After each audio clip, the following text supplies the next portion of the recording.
Hi, ಎಲ್ಲರಿಗೂ ನಮಸ್ಕಾರ. Welcome back to my YouTube channel. ನಾನು ಇವತ್ತು ಬೆಳಗಿನ ಬೇಗನೆ ಎದ್ದಿದ್ದೆ, ಅಂದರೆ 3:45ಗೆಲ್ಲ ಎದ್ದು ಮನೆಯನ್ನು ಕ್ಲೀನ್ ಮಾಡಿಕೊಂಡು, ಅಂದರೆ ಮನೆಯೆಲ್ಲ ಗೂಡಿಸಿ ಒರೆಸಿ ನಂತರ ದೇವ್ರ ಪೂಜೆ ಮಾಡೋಕ್ಕೆ ರೆಡಿ ಮಾಡಿಕೊಂಡು ಈ ರೀತಿ ದೇವ್ರ ಪೂಜೆನ ಮಾಡಿಕೊಂಡೆ. ಹಿಂದಿನ ದಿನವೇ ಮಾಡ್ಕೋಬೋದು, ಆದರೆ ನನಗೆ ಅದು ಕಂಫರ್ಟ್ ಅಂತ ಅನಿಸಲ್ಲ. ಹಾಗಾಗಿ ಬೆಳಗಿನ ಬೇಗ ಎದ್ದು ಮಾಡ್ಕೊಳ್ಳೋಣ ಅಂತೇಳಿ ಸುಮ್ಮನಾಗಿದ್ದೆ. ನಮ್ಮ ಮನೆಯಲ್ಲಿ ಮಾಡಿದಂಥ ಅಕ್ಷಯ ತೃತೀಯದ ಹಬ್ಬದ ವಿಡಿಯೋ ಇದು. ನಿಮ್ಮ ಮನೇಲಿ ಹೇಗೆಲ್ಲ ಮಾಡಿದ್ರಿ ಅಕ್ಷಯ ತೃತೀಯನ? ಒಬ್ಬೊಬ್ಬರು ಮನೇಲಿ ಒಂದೊಂದು ರೀತಿ ಆಚರಣೆ ಮಾಡ್ತಾರೆ. ನಾನು ಯಾವಾಗಲೂ ಈ ಥರ ಮಾಡಿರಲಿಲ್ಲ. ಈ ಸರಿ ಇರಲಿ, ಈ ಥರನೂ ಮಾಡಿ ನೋಡೋಣ ಅಂದರೆ ಅಕ್ಷಯ ಪಾತ್ರೆ ಈ ಥರ ಕಳಸ ಎಲ್ಲ ಇಟ್ಟು ಪೂಜೆ ಮಾಡಿರಲಿಲ್ಲ. ಈ ಸತಿ ಮಾಡೋಣ, ಏನೋ ಒಳ್ಳೆಯದಾಗುತ್ತೆ ಅಂದರೆ ಮನಸ್ಸಿಗೆ ಒಂಥರ ಸಮಾಧಾನ, ಖುಷಿ ಅಲ್ವಾ. ಹಾಗಾಗಿ ಕಷ್ಟ ಆದರೂ ಪರವಾಗಿಲ್ಲ ಮಾಡೋಣ ಅಂತೇಳಿ ಮಾರ್ನಿಂಗ್ ಶಿಫ್ಟ್ ಡ್ಯೂಟಿ ಇತ್ತು. ಆದ್ರೂ ಸಹ ಬೆಳಿಗ್ಗೆ ಬೇಗನೆ ಎದ್ದು ಮಾಡಿನೇ ಹೋಗೋಣ ಅಂತೇಳಿ ಬೆಳಿಗ್ಗೆ ಎದ್ದು ಎಲ್ಲ ಮನೆಯೆಲ್ಲ ಗುಡಿಸಿ ನಂತರ ಒರೆಸ್ಕೊಂಡು ಈ ರೀತಿ ಮಾಡ್ತಾಯಿದ್ದೀನಿ. ಏನು ಅಕ್ಷಯ ಪಾತ್ರೆ ಇಟ್ಬಿಟ್ರೆ ಕೆಲವ್ರು ಅಂದ್ಕೋಬೋದು ಅಕ್ಷಯ ಪಾತ್ರೆ ಅದೆಲ್ಲ ಇಟ್ಬಿಟ್ರೆ ಒಳ್ಳೆಯದಾಗುತ್ತಾ ಅಂತ. ಏನೋ ಒಂದು ಪಾಸಿಟಿವ್ ಎನರ್ಜಿ. ನೋಡೋಣ, ಈ ಸತಿ ಮಾಡಿ ನೋಡೋಣ, ಟ್ರೈ ಮಾಡೋಣ ಅಂತೇಳಿ ಮಾಡಿದ್ದೀನಿ. ಇದೇ ಫಸ್ಟ್ ಟೈಮ್ ನಾನು ಮಾಡಿರೋದು ಈ ರೀತಿ ಪೂಜೆ. ದೇವರು ಎಲ್ರಿಗೂ ಒಳ್ಳೇದು ಮಾಡಲಿ, ನಮಗೂ ಅಂದ್ಕೊಂಡಿರೋ ಆಸೆ ಆಕಾಂಕ್ಷೆಗಳು ಈಡೇರಲಿ ಅಂತೇಳಿ ಆ ದೇವರ ಹತ್ರ ಪ್ರಾರ್ಥಿಸೋಣ. ಎಲ್ರಿಗೂ ಒಳ್ಳೆಯದಾಗಲಿ, ಶುಭ ದಿನ. ನಂತರ ಮನೆಯೆಲ್ಲ ಒರೆಸ್ಕೊಂಡು ನೈಟೇ ಮಾಡ್ಕೋಬೋದಿತ್ತು, ಬಟ್ ನನಗೆ ನೈಟಾಗಿ ಮಾಡಿ ಬೆಳಗ್ಗೆ ಎದ್ದು ಒಂಥರ ಕಂಫರ್ಟ್ ಅನಿಸಲ್ಲ. ನಿನ್ನೆ ಮಾಡಿದ್ದಲ್ವ ಅಂತ ಅನ್ನಿಸ್ತಿರುತ್ತೆ ಮನಸ್ಸಿಗೆ. ಹಾಗಾಗಿ ಬೆಳಗ್ಗೆ ಬೇಗ ಎದ್ದು ಮಾಡ್ಕೊಳ್ಳೋಣ ಅಂತೇಳಿ ಬೆಳಗ್ಗೆ ಬೇಗ ಎದ್ದು ಮಾಡ್ಕೊತಾ ಇದ್ದೆ. ಎಲ್ಲನೂ ಮನೆಯೆಲ್ಲ ನೀಟಾಗಿ ಕ್ಲೀನ್ ಮಾಡಿಕೊಂಡ್ರೆ ಒಂಥರ ಸಮಾಧಾನ. ಹಾಗಾಗಿ ನಿನ್ನೆನೂ ಮಾಡ್ಕೊಂಡಿದ್ದೆ. ಹಾಗಾಗಿ ಬೆಳಗ್ಗೆ ಎದ್ದು ಬೇಗ ಮಾಡ್ಕೊಳ್ಳೋಕ್ಕೆ ಈಸಿ ಆಯಿತು. ನಂತರ ಹೊರಗಡೆ ನೋಡಿ ಎಷ್ಟು ಕತ್ಲೆ ಇದೆ ಅಂತ. ಬೆಳಗಿನ ಬೇಗ ಎದ್ದಿರೋದ್ರಿಂದ ಎಷ್ಟು ಕತ್ಲೆ ಇದೆ.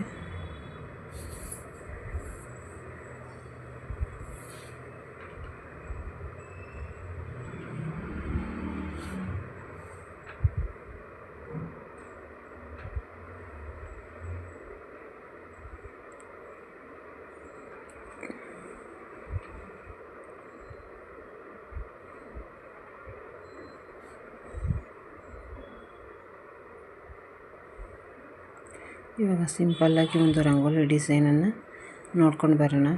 ಈ ಒಂದು ರಂಗೋಲಿ ಡಿಸೈನ್ ಇಷ್ಟ ಆದರೆ ನಿಮ್ಮ ಫ್ರೆಂಡ್ಸ್ ಆ್ಯಂಡ್ ಫ್ಯಾಮಿಲಿಗೆ ಶೇರ್ ಮಾಡಿ. ನಾನಿವತ್ತು ಹಾಕ್ಕೊಂಡಿದ್ದು ಕುಬೇರ ರಂಗೋಲಿ ಮತ್ತು ಅಷ್ಟಲಕ್ಷ್ಮಿ ದಳ ರಂಗೋಲಿಯನ್ನು ಹಾಕಿದ್ದೆ. ಅಷ್ಟಪದ್ಮದಳದ ರಂಗೋಲಿಯನ್ನು ಹಾಕಿದ್ದೆ, ಲಕ್ಷ್ಮೀ ದೇವಿಗೆ ಇಷ್ಟ ಆಗುತ್ತೆ ಅಂತೇಳಿ. ಮತ್ತು ಅಕ್ಷಯ ತೃತೀಯ ಪ್ರಯೋಗ ನಾನು ಕುಬೇರ ರಂಗೋಲಿಯನ್ನು ಹಾಕಿದ್ದೆ ಇವತ್ತು.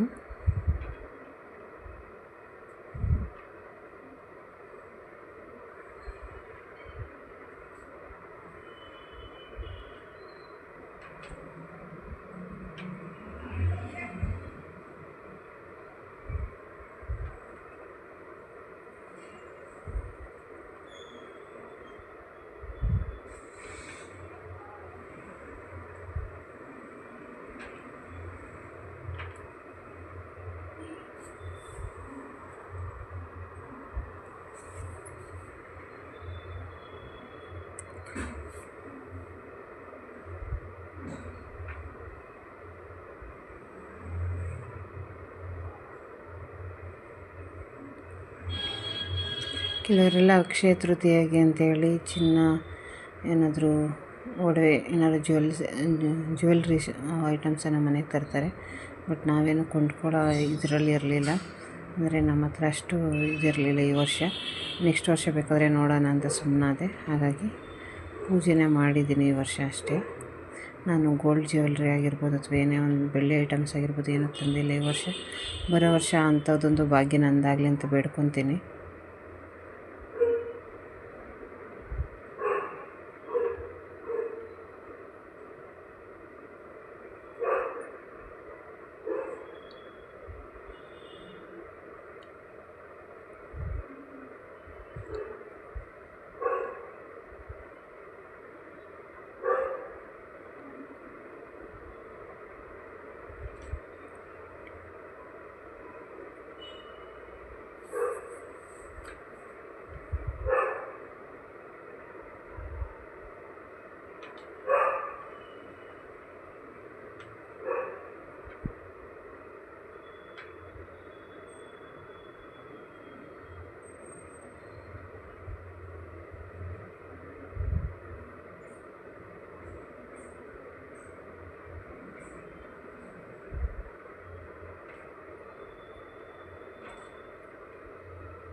ನಂತರ ನಾನು ಎಲ್ಲ ಫ್ರೆಶ್ ಅಪ್ ಆಗಿ ಸ್ಯಾರಿ ಹಾಕ್ಕೊಂಡು ಪೂಜೆ ಮಾಡೋಕ್ಕೆ ಬರೋ ಅಷ್ಟರಲ್ಲಿ 3:45 ಎದ್ದಿದ್ನಲ್ಲ.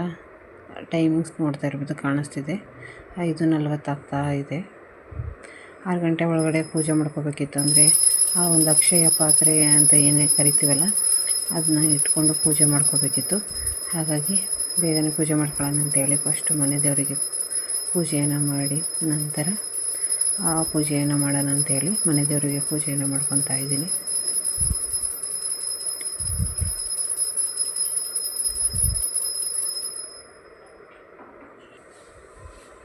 ಒಳ್ಳೆ ಟೈಮ್ 5:40 ಆಗಿದೆ. 6 ಗಂಟೆ ಒಳಗಡೆ ಮಾಡಬೇಕಿತ್ತು. ಹಾಗಾಗಿ ಆಗುತ್ತೆ ಬೇಗ ಅಂತೇಳಿ ಈಗ ಒಂದು ಟೇಬಲ್ ಮೇಲೆ ಈ ರೀತಿ ನೀರು ಹಾಕಿ ಸ್ವಲ್ಪ ಒರೆಸ್ಕೊಂಡು ನೀಟಾಗಿ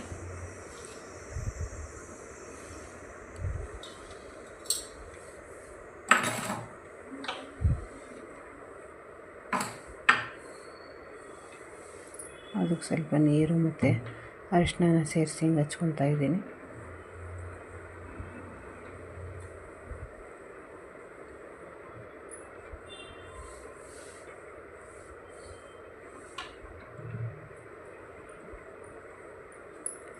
ಟೇಬಲು ಸ್ವಲ್ಪ ಯೆಲ್ಲೋ ಕಲರ್ ಇರೋದ್ರಿಂದ ಅಷ್ಟಾಗಿ ಕಾಣಿಸ್ತಿಲ್ಲ ಅರಿಶಿನ ಹಚ್ಚಿರೋದು ನಾನು. ನಂತರ ಇದ್ರ ಮೇಲೂ ಸಹ ಕುಬೇರ ರಂಗೋಲಿಯನ್ನೇ ಹಾಕೊತಾ ಇದ್ದೀನಿ ನಾನು ಅಕ್ಷಯ ಪಾತ್ರೆಯನ್ನು ಇಟ್ಕೊಂಡು ಪೂಜೆ ಮಾಡೋಕ್ಕೆ. ಈ ರೀತಿ ಚಿಕ್ಕದಾಗಿ ಹಾಕ್ಕೊಂಡಿದ್ದೀನಿ.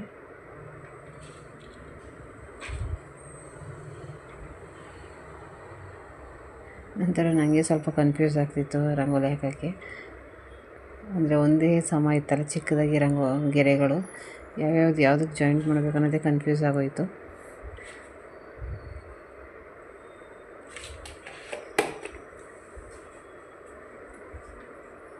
ನಂತರ ನಾನು ಈ ಒಂದು ಅಕ್ಷಯ ಪಾತ್ರೆಗೆ ಪೂಜೆ ಮಾಡೋಕ್ಕಿಂತ ನಿನ್ನೆ ಹೋಗಿ ಶಾಪಲ್ಲಿ ಈ ಒಂದು ಚಿಕ್ಕ ಪುಟಾಣಿ ಕುಡಿಕೆ ಅಥವಾ ಏನು ಕರಿತೀರ ನೀವು ಅದನ್ನು ತಂದು ಇಟ್ಕೊಂಡಿದ್ದೆ.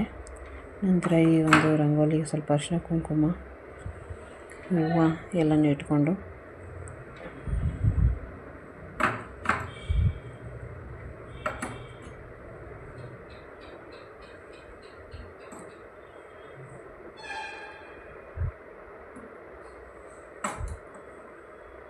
ಈ ರೀತಿ ನಂತರ ಈ ಒಂದು ಅಕ್ಷಯ ಪಾತ್ರೆಗೂ ಸಹ ಈ ರೀತಿ ಅರಿಶಿನವನ್ನು ಹಚ್ಕೊಂಡು ನಾನು ಫಸ್ಟ್ ತೋರಿಸಿದ್ನಲ್ಲ ಅದಕ್ಕೇ ಈಗ ಅರಿಶಿನ ಹಚ್ಕೊಂಡು ಶ್ರೀ ಅಂತ ಮೇಲೆ ಬರ್ಕೊಂಡಿದ್ದೀನಿ. ನಂತರ ಇದಕ್ಕೆ ಸ್ವಲ್ಪ ಅರಿಶಿನ ಕುಂಕುಮ ಈ ರೀತಿ ಮನೆಯಲ್ಲಿ ಇರ್ತಕ್ಕಂಥ ರೇಷನ್ ಅಕ್ಕಿ ಆಗಿರ್ಬೋದು ಅಥವಾ ಯಾವುದೇ ರೀತಿಯ ಅಕ್ಕಿ ಆಗಿರ್ಬೋದು ಅದನ್ನು ಸೇರಿಸ್ಕೊಂಡು ಅಥವಾ ಉಪ್ಪನ್ನು ಸಹ ತುಂಬಿ ಇಡ್ಬೋದು. ನಾನು ಈ ಸರಿ ಅದು ಅಕ್ಕಿಯನ್ನು ತುಂಬಿಟ್ಟಿದ್ದೀನಿ ಅದಕ್ಕೆ. ನಂತರ ಇದಕ್ಕೆ ಸ್ವಲ್ಪ ಹೂವು ಅರಿಶಿನ ಕುಂಕುಮ ಎಲ್ಲನೂ ಸೇರಿಸ್ಕೊತಾ ಇದ್ದೀನಿ.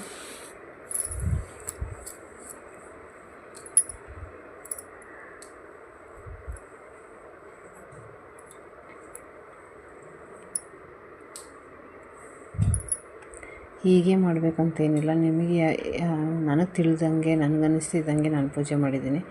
ನಿಮಗೆ ಇದು ಈ ಥರ ಅಲ್ಲ ಅಂತ ಅನಿಸ್ಬೋದು, ಮತ್ತೊಬ್ಬರಿಗೆ ಇದೇ ಸರಿ ಅಂತ ಅನಿಸ್ಬೋದು. ಬಟ್ ನನಗೆ ತಿಳಿದಂಗೆ ನಾನು ಪೂಜೆ ಮಾಡಿದ್ದೀನಿ. ನಂತರ ಇದಕ್ಕೆ ಸ್ವಲ್ಪ ಬೆಳ್ಳಿ ಐಟಮ್ಸು ಮತ್ತು ಗೋಲ್ಡ್ ಐಟಮ್ಸನ್ನು ಹಾಕ್ಕೊಳ್ಳೋದು ಮತ್ತು ಇದಕ್ಕೆ ಸ್ವಲ್ಪ ದುಡ್ಡನ್ನು ಸಹ ಸೇರಿಸ್ಕೊತಾ ಇದ್ದೀನಿ. ಅಂದರೆ ಅಕ್ಷಯ ಪಾತ್ರದಲ್ಲಿ ಹಾಕಿರ್ತಕ್ಕಂಥ ದವಸ ಧಾನ್ಯ ಅಂದರೆ ಅಕ್ಕಿ ಬಂದುಬಿಟ್ಟು ದವಸ ಧಾನ್ಯದ ಸಂಕೇತ. ಇದು ಹಣಕಾಸು ಅಭಿವೃದ್ಧಿ ಆಗಲಿ ಅಂತೇಳಿ ಆ ಹಣವನ್ನು ಹಾಕಿದ್ದೀನಿ. ನಿಮ್ಮ ಹತ್ರ ಎಷ್ಟಿರುತ್ತೋ ಅಷ್ಟನ್ನು ಹಾಕಿ ನಂತರ ಅಂದರೆ 9 ರೂಪಾಯಿ ಇದ್ದರೆ 9 ರೂಪಾಯಿ ಅಥವಾ 11 ರೂಪಾಯಿ ಈ ಥರ 21 ರೂಪಾಯಿ ಈ ಥರ ಸೇರಿಸ್ಕೋಬೋದು. ಮತ್ತು ನಂತರ ಈ ಜ್ಯುವೆಲ್ರಿ ಐಟಮ್ಸ್ ಏನಿದೆಯಲ್ಲ ಗೋಲ್ಡ್ ಸಿಲ್ವರು ಅದನ್ನು ಸಹ ಸೇರಿಸ್ಕೊಂಡು ಅದು ಅಕ್ಷಯ ಪಾತ್ರೆಯಲ್ಲಿ ಹಾಕಿ ಪೂಜೆ ಮಾಡ್ದಂಗೆ. ಅದು ಹೆಂಗೆ ಅಕ್ಷಯ ಪಾತ್ರೆ ಅಂದರೆ ನಿಮಗೆ ತಿಳ್ದಂಗೆ ಒಂಥರ ಏನೇ ತೊಗೊಂಡ್ರೂ ಅದರಲ್ಲಿ ಖಾಲಿ ಆಗೋಲ್ಲ ಅಂತ ಬರ್ತಾನೆ ಇರುತ್ತೆ ಅಂತೇಳಿ ಆ ರೀತಿ ಮನೆಯಲ್ಲೂ ಸಹ ದವಸ ಧಾನ್ಯಗಳು ಪ್ರತಿಯೊಂದು ಹಣಕಾಸು ಆಗಿರ್ಬೋದು ಈ ಒಂದು ದನಕನಕಗಳಾಗಿರ್ಬೋದು ಎಲ್ಲವೂ ಸಮೃದ್ಧಿಯಾಗಿರಲಿ ಅಂತೇಳಿ ಈ ರೀತಿ ಪೂಜೆ ಮಾಡೋದು ನನಗೇನೋ ಇಷ್ಟ ಆಯಿತು. ಸರಿ ಮಾಡೋಣ ಅಂತೇಳಿ ಹಾಗಾಗಿ ಈ ಒಂದು ಪೂಜೆಯನ್ನು ಮಾಡ್ತಾಯಿದ್ದೀನಿ ನಾನು.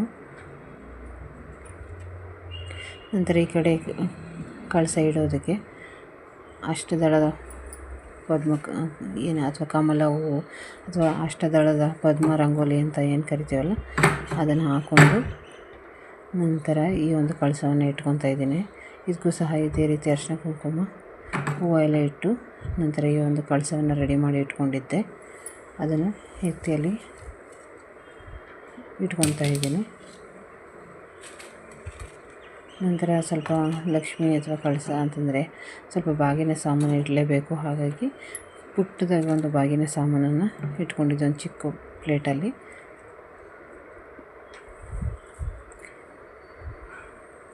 ನಂತರ ಕಳಸನ ಪೂಜೆ ಮಾಡ್ಕೊಳ್ಳೋಣ ಅಂಥೇಳಿ ಕಳಸಕ್ಕೂ ಸಹ ಇಟ್ಕೊತಾ ಇದ್ದೀನಿ ಈ ರೀತಿ.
ನಂತರ ನಾನು ಏನು ಅಕ್ಷಯ ಪಾತ್ರೆ ಮತ್ತು ಕಳಸವನ್ನು ಇಟ್ಟಿದ್ದೀನಿ ಅದು ಈ ರೀತಿ ಬಂದಿತ್ತು.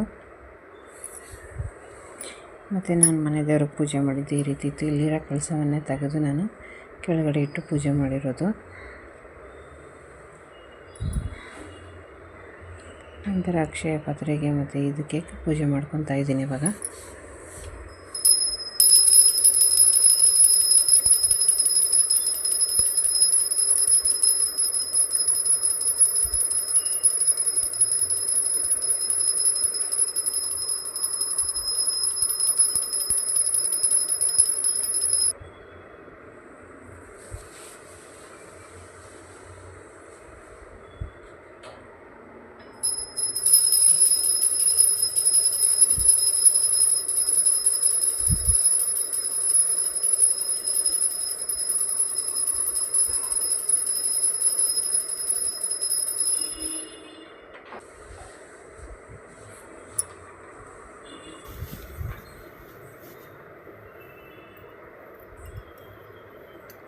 ನಂತರ ಹೊರಗಡೆ ರಂಗೋಲಿ ಹಾಕಿದ್ನಲ್ಲ ಅದಕ್ಕೂ ಸಹ ಪೂಜೆ ಮಾಡ್ಕೊಳ್ಳೋಣ ಅಂಥೇಳಿ ಹೋಗಿದ್ದೆ. ಆಲ್ರೆಡಿ ಅರಿಶಿನ ಕುಂಕುಮ ಎಲ್ಲ ಇಟ್ಟಿದ್ನಲ್ಲ ರಂಗೋಲಿಗೆ, ಇವಾಗ ಹೂವನ್ನು ಇಟ್ಟು ಪೂಜೆ ಮಾಡ್ಕೊಳ್ಳೋಣ ಅಂಥೇಳಿ ಪೂಜೆ ಮಾಡ್ಕೊತಾ ಇದ್ದೆ ಹೊಸಲಿಗೆ ಮತ್ತು ರಂಗೋಲಿಗೆ.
ನೋಡಿರಿ ಟೈಮ್ 5:55 ಆಯಿತು, 6 ಗಂಟೆ ಹತ್ತಿರ ಆಯಿತು.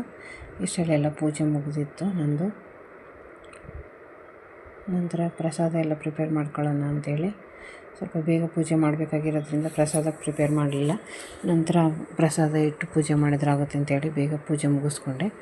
ನಂತರ ಪ್ರಸಾದಕ್ಕೆ ಅಂತೇಳಿ ಸ್ವಲ್ಪ ತುಪ್ಪವನ್ನು ಹಾಕ್ಕೊತಾ ಇದ್ದೀನಿ ಒಂದು ಪಾತ್ರೆ ಇಟ್ಟು. ನಂತರ ಅದಕ್ಕೆ ಏನೆಲ್ಲ ಡ್ರೈ ಫ್ರೂಟ್ಸ್ ಇದೆಯೋ ಅದನ್ನು ಹಾಕಿ ಸ್ವಲ್ಪ ಫ್ರೈ ಮಾಡಿ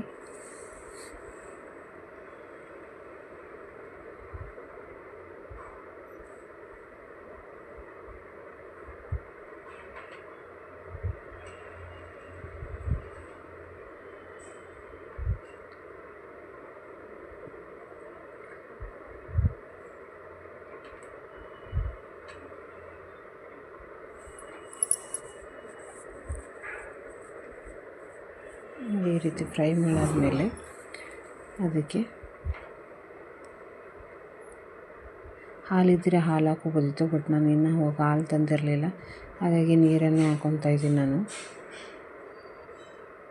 ಹಾಲು ಹಾಕಿ ಮಾಡಿದರೆ ಒಂಥರ ಟೇಸ್ಟ್ ಚೆನ್ನಾಗಿರುತ್ತೆ ಮತ್ತು ಘಮ ಚೆನ್ನಾಗಿರುತ್ತೆ. ಪ್ರಸಾದ ಅಂತ ಪ್ರಿಪೇರ್ ಮಾಡ್ಬೇಕಾದ್ರೆ ಹಾಲಿರಬೇಕಿತ್ತು, ಬಟ್ ನನ್ನ ಹತ್ರ ಮನೇಲಿ ಹಾಲು ಇರಲಿಲ್ಲದೇ ಇರೋ ಕಾರಣ ನೀರನ್ನೇ ಸೇರಿಸ್ಕೊತಾ ಇದ್ದೀನಿ ನಾನು.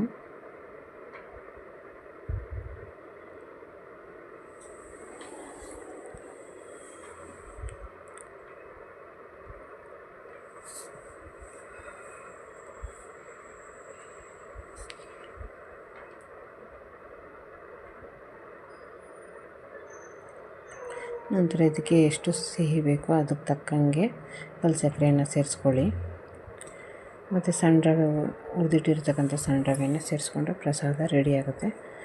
ಅಷ್ಟರಲ್ಲಿ ನಾನು ಇವತ್ತು ಮಾಡಿರ್ತಕ್ಕಂಥ ಅಡುಗೆ ಬಂದ್ಬಿಟ್ಟು ನುಗ್ಗೆಕಾಯಿ ಸಾಂಬಾರು, ಅಲಸಂದೆ ಕಾಳು ಪಲ್ಯ ಮತ್ತು ಬೆಳಗಿನ ತಿಂಡಿಗೆ, ಅದು ಎರಡೂ ಮಧ್ಯಾಹ್ನಕ್ಕೆ ಅಂತ ಬೇಗನೆ ಬೆಳಗ್ಗೆ ಮಾಡಿದ್ದೀನಿ. ಅಂದರೆ ಡ್ಯೂಟಿ ಮುಗಿಸ್ಕೊಂಡು ಬಂದರೆ ಬೇಕಾಗುತ್ತೆ ಅಂತ ಮಾಡಿಟ್ಟಿದ್ದೆ. ಇಲ್ಲಿ ನಾನು ಸಿಂಪಲ್ಲಾಗಿ ಒಂದು ಪಲಾವನ್ನು ಮಾಡ್ಕೊಂಡಿದ್ದೆ ಬೆಳಗಿನ ತಿಂಡಿಗೆ ಅಂತೇಳಿ. ಇದಿಷ್ಟು ರೆಡಿ ಮಾಡಿ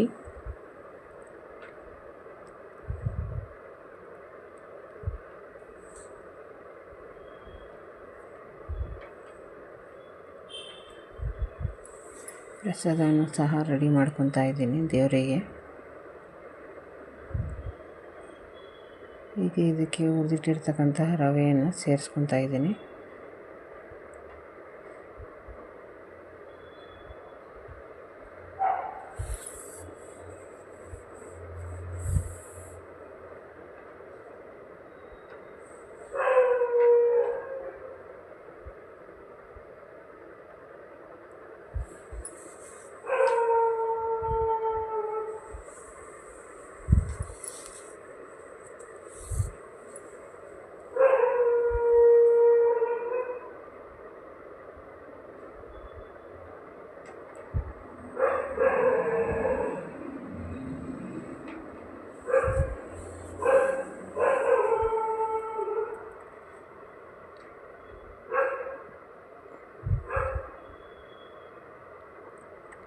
ನಂತರ ಇದಕ್ಕೆ ಸ್ವಲ್ಪ ಏಲಕ್ಕಿ ಮತ್ತು ಶುಂಠಿ ಪುಡಿಯನ್ನು ಸೇರಿಸ್ಕೊತಾ ಇದ್ದೀನಿ ಒಂದು ಪ್ರಸಾದಕ್ಕೆ. ಕೆಲವರು ಅನ್ಕೋಬೋದು ಪೂಜೆ ಟೈಮಲ್ಲೇ ಪ್ರಸಾದ ರೆಡಿ ಮಾಡ್ಕೋಬೇಕಲ್ವ ಅಂತ, ಬಟ್ ಏನು ಮಾಡೋದು, ಹೇಳಿದ್ನೆಲ್ಲ ಟೈಮ್ ಆಗೋಗುತ್ತೆ ಅಂತೇಳಿ ಪೂಜೆಯನ್ನು ಮಾಡ್ಕೊಂಡಿದ್ದೀನಿ. ಕೆಲವೊಂದು ಸರಿ ಪ್ರಸಾದವನ್ನು ರೆಡಿ ಮಾಡ್ಕೊಂಡು ನಂತರ ಪೂಜೆ ಮಾಡ್ತೀನಿ, ಬಟ್ ಇದು 6 ಗಂಟೆ ಒಳಗಡೆ ಪೂಜೆ ಮಾಡ್ಕೋಬೇಕಿರುತ್ತಲ್ವ, ಹಾಗಾಗಿ ಪೂಜೆ ಮಾಡಿದ ನಂತರ ಈ ಒಂದು ಪ್ರಸಾದವನ್ನು ರೆಡಿ ಮಾಡಿಕೊಂಡೆ.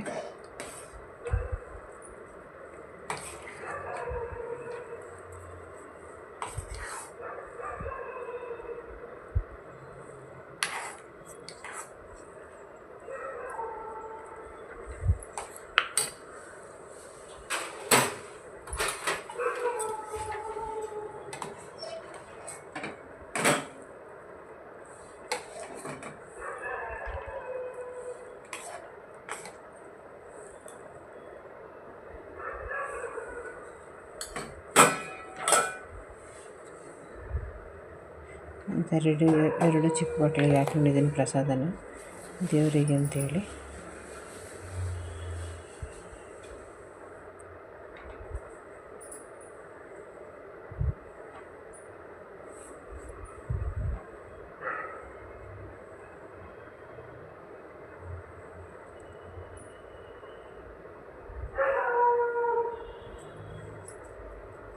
ಅಂದರೆ ದೇವರಿಗೆ ನೈವೇದ್ಯವನ್ನು ತೋರಿಸ್ಬಿಟ್ಟು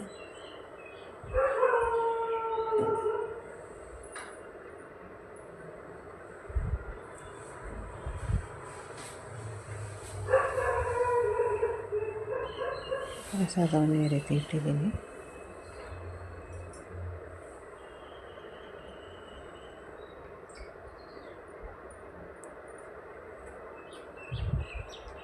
ಪ್ರಸಾದವನ್ನು ನೈವೇದ್ಯವನ್ನು ಮಾಡಿಕೊಂಡೆ.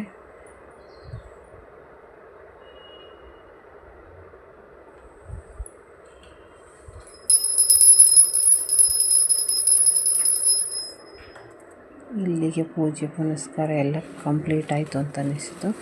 ಆದ್ರೂ ಮನೆಯಲ್ಲಿ ಧೂಪ ಹಾಕ್ತೇನೆ ಕಂಪ್ಲೀಟ್ ಆಗಲ್ಲ. ಹಾಗಾಗಿ ನಾನು ಇವಾಗ ಇನ್ನೊಂದು ಈ ರೀತಿ ಪಾಟ್ ಇತ್ತಲ್ಲ, ಚಿಕ್ಕದು ಮಡಿಕೆ, ಅದಕ್ಕೆ ಸ್ವಲ್ಪ ಒಣಗಿರೋ ಹೂವು ಏನಿದೆಯಲ್ಲ, ಅಂದರೆ ದೇವ್ರ ಫೋಟೋಗೆ ನಾವು ದಿನ ಹೂವು ಇಡ್ತೀವಲ್ವ, ಅದೇ ಹೂವನ್ನು ನಾನು ತೆಗೆದಿಟ್ಟಿರ್ತೀನಲ್ಲ, ಅದನ್ನೇ ಹಾಕಿ ಸೇರಿಸ್ಕೊತಾ ಇದ್ದೀನಿ. ನಂತರ ಇದಕ್ಕೆ ಒಂದು ಪಲಾವ್ ಎಲೆಯ ಮತ್ತು ಒಂದು ಲವಂಗವನ್ನು ಸೇರಿಸ್ಕೊತಾ ಇದ್ದೀನಿ. ಸೇರಿಸ್ಕೊಂಡು ನಂತರ ಇದಕ್ಕೆ ಕರ್ಪೂರವನ್ನು ಹಾಕಿ ಹಚ್ಚಿಟ್ಕೊಂಡು ಈ ರೀತಿ ಧೂಪದ ರೀತಿಯಲ್ಲಿ ಮನೆಯ ಮೂಲೆಗೂ ಸೇರಿಸ್ಕೊಂಡ್ರೆ ಮನೆಯಲ್ಲಿರ್ತಕ್ಕಂಥ ನೆಗೆಟಿವ್ ವೈಬ್ಸ್ ಏನೇನೆಲ್ಲ ಇದೆ ಅದೆಲ್ಲ ಹೋಗುತ್ತೆ ಅನ್ನೋದೊಂದು ನಂಬಿಕೆ. ನಾನು ಆ ರೀತಿ ಧೂಪದ ಕಪ್ಸ್ ಅಂತ ಏನು ಬರ್ತದಲ್ಲ, ಅದಕ್ಕಿಂತ ಇದನ್ನು ವಾರದಲ್ಲಿ ಒಂದು ದಿನಾರು ಮಾಡಿದ್ರೆ ಒಂದು ಚೆನ್ನಾಗಿರುತ್ತೆ. ಈ ರೀತಿ ಒಮ್ಮೆ ಟ್ರೈ ಮಾಡಿ ನೋಡಿ, ಬೇಕಾದ್ರೆ ಚೆನ್ನಾಗಿ ಅನಿಸುತ್ತೆ. ಈ ರೀತಿ ಮಡಿಕೆಲೇ ಈ ರೀತಿ ಮಾಡಬೇಕು ಅಂತ ಏನಿಲ್ಲ. ಧೂಪದ ಆರತಿ ಬರುತ್ತಲ್ಲ, ಒಂಥರ ಸ್ವಲ್ಪ ದೊಡ್ಡದಾಗಿ, ಚಿಕ್ಕದಾದರೆ ಆಗಲ್ಲ, ಸ್ವಲ್ಪ ಅಗಲವಾಗಿರುತ್ತಲ್ಲ, ಅದರಲ್ಲಿ ಮಾಡ್ಕೋಬೋದು ಈ ರೀತಿ.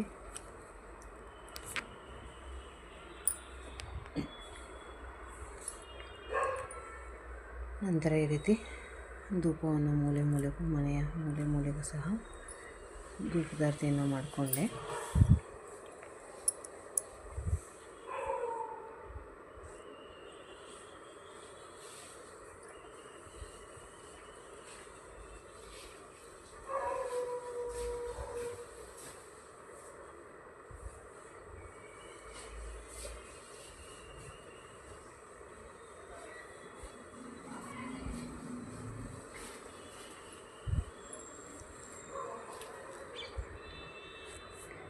ನಂತರ ಸೂರ್ಯದೇವನಿಗೆ ವಾಸಲಿಗೆ ಬಾಗಿಲಿಗೆ ಎಲ್ಲ ಪೂಜೆ ಮಾಡಿ, ರಂಗೋಲಿಗೆಲ್ಲ ಪೂಜೆ ಮಾಡ್ಕೊಂಡು ಈ ರೀತಿ ಇಲ್ಲಿಗೆ ನನ್ನ ಅದೊಂದು ಅಕ್ಷಯ ತೃತೀಯ ಹಬ್ಬದ ವಿಡಿಯೋ ಏನಿದೆ, ಅಂದರೆ ಪೂಜೆಯ ವಿಧಾನ ಏನು,